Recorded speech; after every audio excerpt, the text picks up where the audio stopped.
কি গো, কি বানাচ্ছো? বিরিয়ানি। আজকে হচ্ছে এগ বিরিয়ানি। এগ বিরিয়ানি? কি স্পেশাল কেন এত? স্পেশাল কিছু না, হঠাৎ? তোমার খেতে ইচ্ছে করছে তাই আবার হঠাৎ। আমার খেতে ইচ্ছা করে না, আমি অত লোভী না তাহলে তোমার খাবে না মতো। তো তুমি? আমি খাবো না। ঠিক আছে, আমি তোমাকে কিন্তু দেবো না বানিয়ে, তাহলে শুধু বানিয়ে আমরা খাবো।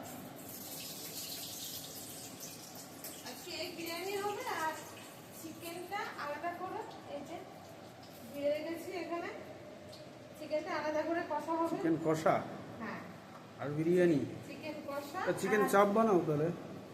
না, চিকেন কষাই করবো। আর হচ্ছে এই হাঁসের ডিমের বিরিয়ানি, এটা কিন্তু হাঁসের ডিম, বাবা, পোলট্রির ডিম না। ছোট ছোট ডিম। হ্যাঁ, তোমার কড়াই এক্ষুনি উল্টে যেত গো।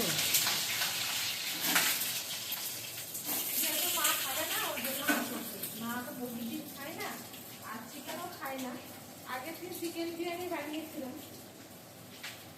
আগের দিন না, শব্দটা হলো গত দিন। গতদিন, আগে মানে সামনে। ওই তো গতদিন বানিয়েছিলাম। আর তাও হয়ে গেছে, 4-5 দিন হয়ে গেছে, মানে 4-5 দিন না, 1 সপ্তাহ বেশি হয়ে গেছে না? 2-3 মাস হয়ে গেল। না, 2-3 মাস মতো হয়নি, 1 সপ্তাহ হয়ে গেছে বানিয়েছি। এই ভিডিওটা আছে তো, বন্ধুরা তো সব ভিডিও দেখেছে কবে বানিয়েছিলাম। তা অবশ্য রান্নার ভিডিওটা বানাইনি, পরের দিন খাওয়ার সময় ভিডিওটা বানিয়েছিলাম। ঠিক ঠিক।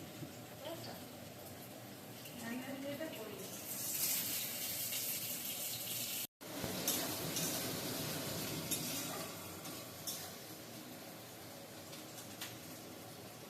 মশলা প্রায় আর কি দিয়ে দিয়েছি, এবার হচ্ছে মশলা দেবো, দিয়ে হচ্ছে আলু দিয়ে কষিয়ে তারপরে হচ্ছে চালটা ঢেলে দেবো প্রেশার কুকারে। দিয়ে একদম প্রেশার কুকারেই করবো।